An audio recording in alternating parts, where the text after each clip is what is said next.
about gay people, because here in Russia, you know the situation in Russia, and you made me cry. That's what I was trying to do. I was trying to make a gay person sad, so yes. Yeah, I know, your country is really shitty in that respect right now. That's why I did a Gishwas item that was related to that specific thing. Anyway, yeah. Thank you. Thank you. Bye.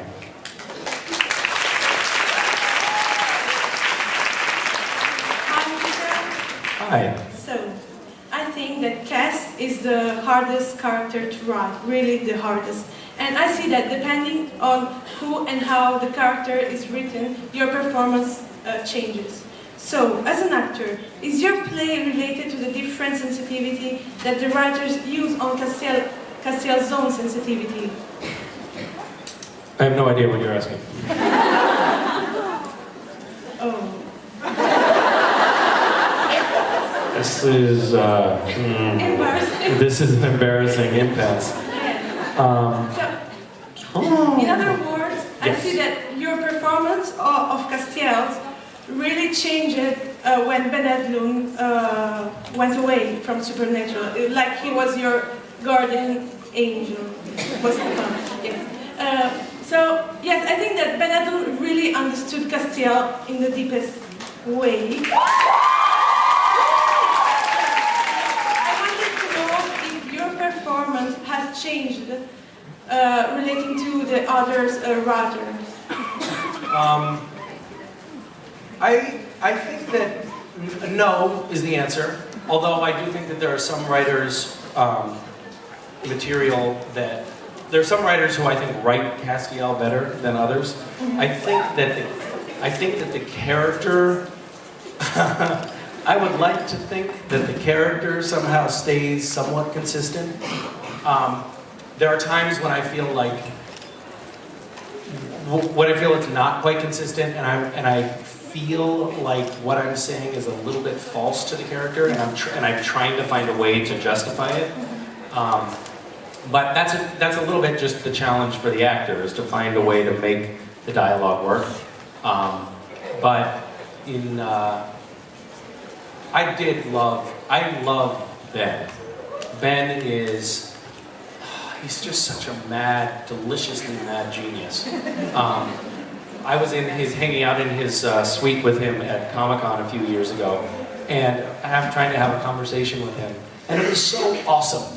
I'd be sitting on the couch, and he'd say, yeah, so anyway, I just think it would be really cool if we could create something that, and then he'd walk into the other room and do something, and come back, and that would, with a 2-minute pause in between, and his brain is just it's this amazing sort of playground of imagination.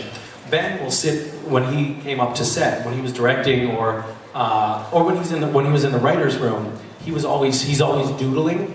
You know, he's an amazing cartoonist. He's always doodling, and the doodles that he makes while you're having a chat with him, while you think that you're just having a conversation, he's creating this amazing work of art. It's so much more amazing than anything I could create if I was focusing with 100% of my energy. So personally, I miss Ben. I loved some of his episodes. The French Mistake is my favorite. Everybody Hates Hitler is maybe my second favorite. I loved that episode too. You know, and I did have a lot of conversations with Ben, and Ben really kind of he would really think about the big issues, like really what is motivating Cass on a metaphysical level? What are the spiritual implications of what's going on with this character? And he was really chewing on these gigantic questions that I don't think most of us necessarily spend that much time on. So he's a special gem, that Ben. Yeah. Oh, thank you so much. I really love Ben, and I named my cat Carver Edlund. So You named your cat Carver Edlund? Yes, for Jeremy Carver and also for Chap. Many reasons. So. Do those guys know that?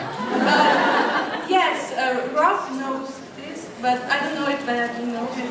Okay, you should tell him. If I find a way to tell him. Twit him. Doesn't he twit? Isn't he a twin? Yeah, he is. Yeah, you should twin him. Thank you. Thank Bye. you. Bye. Hi. Hi. I'm actually a little bit late with my question because it was already, no, not directly, it was mentioned before. Okay. I wanted to ask you about Nicaragua as well. Okay. As I'm talking to many new fundraisers and I know a few of them are here and they're really doing awesome. And I really like to encourage them and show them that really they make a big difference with every dollar they raise. What would you tell them? We have 9 spots left. What they can expect on such a trip? Why they should push it and be there and... Well, Rhea is talking about we're doing a trip to San Juan del Sur. I should know the name of the town. San Juan del Sur, Nicaragua, in November, and we are going to build a school complex down there. And Rhea was with me in Haiti, and she's been a really great fundraiser. What is your fundraising secret? I think that would... The way you said that, it was like, oh, No, I don't know. the problem is... I take off my clothes, and they give me money. I do it at strip clubs. I'm sorry. No, I just didn't want to... It would be a really long story, but I wrote a blog for Random Acts, which is on the Nicaragua Fundraise page, where you can read everything, because it's a lot like showing your donors that you really be their bridge to the project and that they really make a change with every dollar they give. And networking, stay in touch, keep everybody posted, be open, personal. There's so many things I should say now. So all things that I don't do, so that's actually helpful to learn. Thank you. Read my blog. Yeah, okay. Yeah, so we together, worked on this project in Haiti, and we raised a lot of money and built this amazing building and orphanage that now has these sweet, sweet kids in it. It's so cool to see. It's so gratifying. The woman who Bonite is her name, and she's a Haitian woman who lived in the U.S. for a long time and then came back to Haiti to do this work. And she's very strict and very stern, and I was a little bit worried that the orphanage was going to be like kind of not a fun place for kids, because she's great at organizing a building project and running a sort of the business of doing this, but I was afraid she wasn't going to be that sweet. And it turns out she's hired this mom and dad that are like the sweetest people, this most nurturing maternal and paternal characters in the world, to actually take care of the kids in the orphanage. And we asked her, like, why did you hire them? And she said, well, I know that I can be kind of harsh, so I wanted someone really nice with the kids, which was really lovely. So it's a great achievement. It's really cool that we pulled that off. And we're going to try to do something similar in Nicaragua. So if you want to come to Nicaragua with us in November, talk to Rhea, and she'll explain to you how to take your clothes off for money. Can you leave the stage now, please? Go. Thank you. Hello. Hello. Rhea just asked what I was going to ask. Another question. Have you heard of Glass's genetic needs? Psychologist question for you. No? Glass's genetic needs? Yeah. No. Okay. So there are 4 types, and apparently each one of those genetic needs is what drives you in life. So I'm going to list them, and if you could tell me which one you think you are and which one you think Cass is. Okay. You with me? So, like, I'm not going to guess what the genetic needs are. Procreate? Is that a genetic need? Shit. Okay. Second guess. Have sex. Think of it more as what drives you in life. Okay. Fornicate. I could just list them. I could just list them for you. I think I'm getting close. Copulation. Tell me if I'm getting warmer here. No. Really? That's not one of the 4 genetic needs? Well, one of them is love and belonging, if you want to interpret it in that way. Okay, I will. Alright, so anyway, there are 4. Love and belonging is 1. Okay. Fun, power, and freedom. Which one do you think drives you in life, and which one Wait, do you those are think... genetic needs? It's what he calls his theory. I don't know. Find him. Okay, so it's a theory. All right. Yeah. Okay, so love and belonging, fun, Freedom and power. Freedom and power. Okay.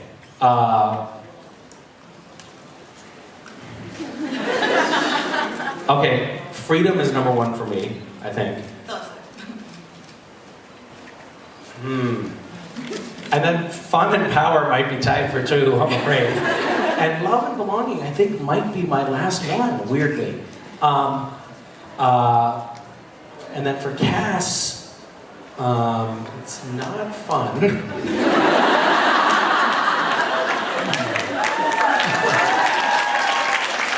Weirdly, I think this is a very weird one, but I actually think Cass might be love and belonging. Even though he's such a loner. That's why. And who doesn't belong. So love and belonging, and then freedom, and then power, and then fun. Did I get it right? Full marks. Great.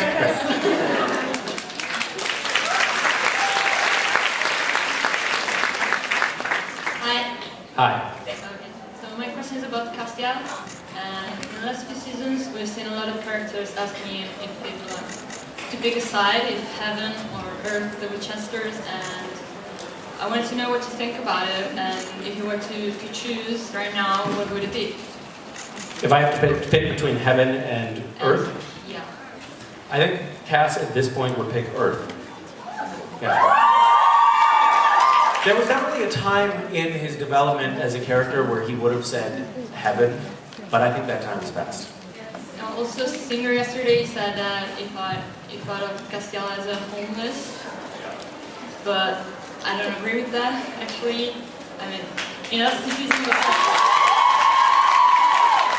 I wouldn't disagree with Bob. I would be very careful about that. You can get fired for that. We were in the green room earlier and I said something, I don't remember what it was, and Bob's wife said, I'm going to tell Bob you said that. And I was like, no, don't tell him. Yes. I don't know what I'm saying yes to, but that's good. He is homeless. Come on. Where is his home? He has no home. Just so you know, it's not an effective form of communication, what you just did. Because I have no idea what anyone said. Well, he said in the last episode that it was staying with being like forever, basically. So that meant that he planned to stay with them. So there's a difference, just so you know, there's a difference between having a home and being a stalker. Which is pretty much.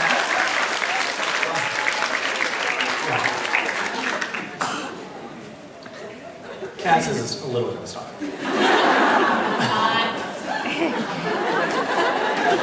He's out there. He's outside again. Is he really? I'm not going to turn around because it's just going to encourage him. But tell me if he's still there. Is he still there? He's just standing there, staring at the window of the bunker. Bye. Hi, how are you? I'm good. How are you? Very good. I just Good. noticed I'm wearing my trench coat and I'm asking a question to you. And Pure coincidence? Maybe. I swear. Maybe not. Do you think Castiel prefers to be an angel or a human? I think Castiel Yes. I think Castiel enjoyed being a human, but I think that he identifies as an angel. Okay. Yeah. Thank you so much. Yeah. Hi. Are you going to do another documentary? No. But I am going to. So we did this mockumentary. Has anyone not seen the mockumentary?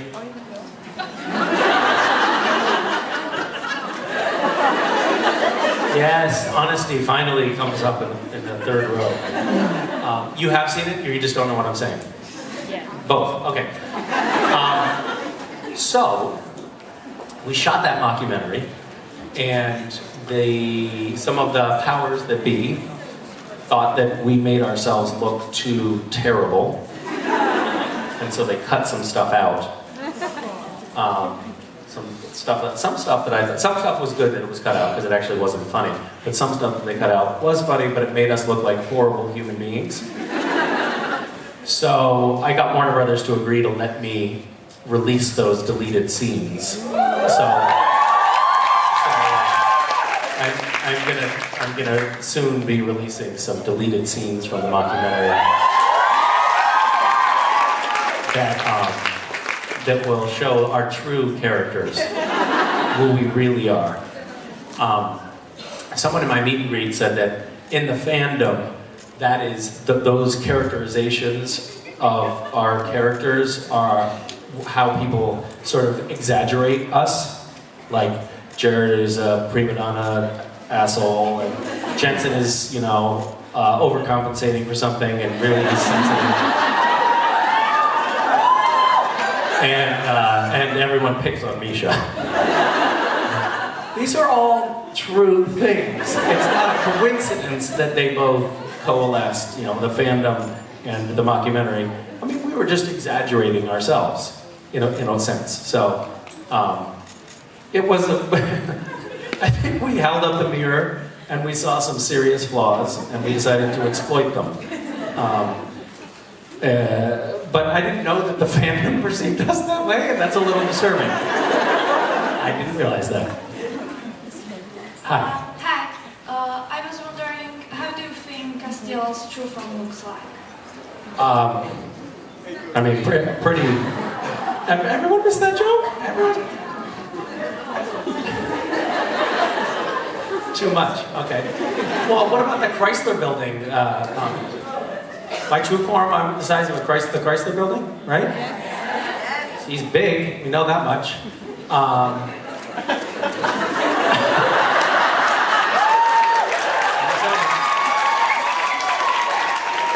I don't want to say I've been typecast, but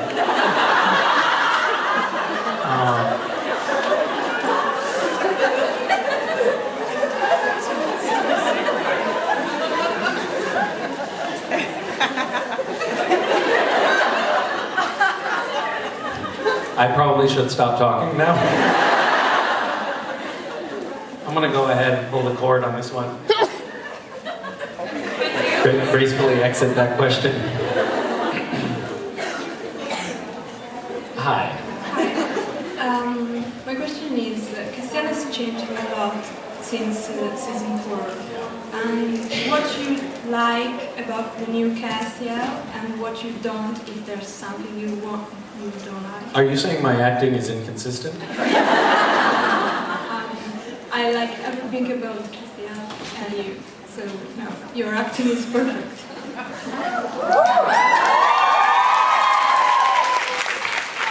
Could I have you be my personal reviewer at all times? Once again, a flawless action by Misha Collins. Perfect as usual, Misha Collins.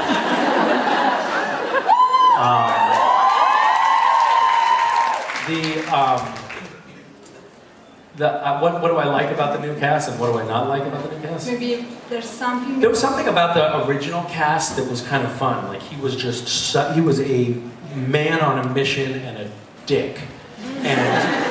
And now, I think that over time what happened was the writers saw what I brought to the character, and they changed him from being this very sort of warrior-like, tough, fighting angel to a really socially awkward dork.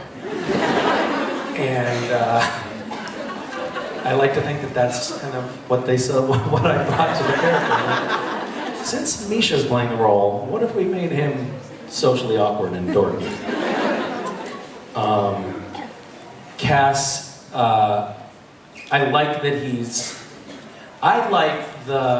I like Cass being less of a fish out of water, and I like him understanding humanity a little bit better. To me, I feel like that the kind of joke of him not understanding what's going on or being really out of it has kind of played its course, and I like him understanding what's going on a little bit more, but still being kind of, he's a little bit out of it, he's a little bit he's a very socially awkward individual, and I like that aspect of the character. I think it makes him kind of interesting, and kind of sad, kind of sweet, and kind of adorable, kind of dangerous and manly. Yeah. Hi. I was wondering. Last question. Sorry. Oh, okay. I was wondering if you've ever heard any synchronization of Supernatural, and how does it feel to hear yourself with a different voice? Because I think it's really strange. Every once in a while, when we go to a convention, we'll meet the voiceover actors who play our character in that language, and usually that actor, that voiceover actor, dubs us for life. So whatever role I play, the same guy in Spain is always going to be my voice. And it's always interesting because it'll be like, hey Misha, please come over here. I would like you to meet your voiceover actor. And I'm like, oh wow, great, I can't wait to meet him. Hello sir, what's your name?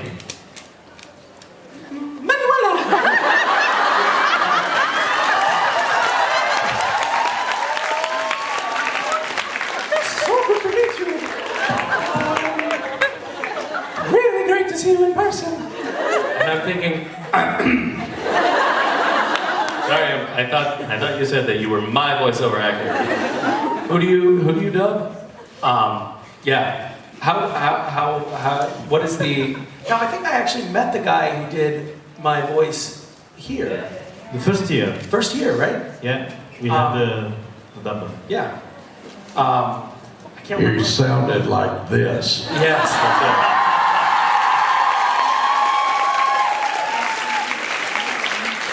Funny, the guy that dubs me in Italian actually doesn't speak a lick of Italian. He's an American from the South.